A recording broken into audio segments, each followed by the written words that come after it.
భలే చౌకబేరమంటూ విజయవాడలో ఉల్లిపాయలను కిలో రూపాయికి అందజేశారు. దీంతో జనం విపరీతంగా ఎగబడ్డారు. 60 రూపాయలకు పైగా పలుకుతున్న ఉల్లిపాయలు రూపాయికే వస్తుండడంతో పెద్ద సంఖ్యలో జనాలు తరలివచ్చారు. అయితే ఇదంతా ప్రభుత్వ తీరును ఎండగడుతూ టీడీపీ వ్యక్తం చేసిన నిరసన కార్యక్రమం కావడం విశేషం.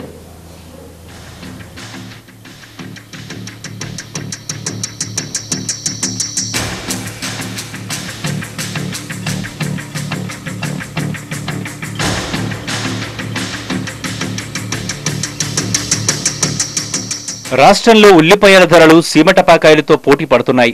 మొన్నటిదాకా తారాజువ్వల్లో పోటీ పడ్డ కొద్ది రోజులుగా కిందకు దిగడం ప్రారంభమైంది. అయినా ఇప్పటికీ బహిరంగ మార్కెట్లో కిలో ఉల్లిపాయలు 60 నుండి 70 వరకు పలుకుతున్నాయి. ఇక రైతు బజార్లలో అయితే నాసిరకమైన ఉల్లిపాయలు 30 రూపాయలకు విక్రయిస్తున్నారు. ఇదంతా ప్రభుత్వం చేతకానితనం వల్లేనని తెలుగుదేశం పార్టీ నాయకులు ఆగ్రహం వ్యక్తం చేస్తున్నారు. తెలుగుదేశం అధికారంలో ఉన్నప్పుడు ధరలు పెరిగితే వెంటనే మార్కెట్ ఇంటర్వెన్షన్ పథకం కింద మార్కెట్ శాఖను రంగంలోకి దించి సరుకులు సేకరించి ధరలను తగ్గించేలా చూశామని ఆ పార్టీ నేతలు చెబుతున్నారు. ఈ రోజున రూపాయికి ఉల్లిపాయలు అమ్మకం తెలుగుదేశం పార్టీ చేపట్టింది. ప్రజలందరికీ రూపాయికి ఇస్తామని కాదు, దీన్ని చూసైనా ప్రభుత్వం బుద్ధి తెచ్చుకోవాలని చెప్పడానికి. గతంలో నారా చంద్రబాబు నాయుడు గారు ముఖ్యమంత్రి ఉన్నప్పుడు అనేక పర్యాయాలు అనేకమైన వస్తువులు ధరలు పెరిగినప్పుడు వాటిని ప్రపంచవ్యాప్తంగా మానిటరింగ్ చేసి ఎక్కడి నుంచైనా ఇంపోర్ట్ చేసి ప్రభుత్వం కొంత ఖర్చు భరించి వాళ్ళకి ఇచ్చిన సందర్భాలు అనేకం ఉన్నాయి.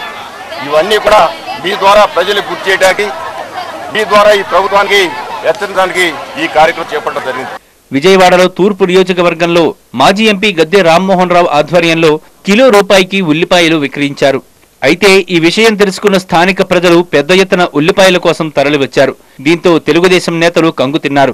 ఒక్కసారిగా వందలాది మంది రావడంతో దేశం నేతలు తెచ్చిన ఉల్లిపాయలు తొందరగానే అయిపోయాయి.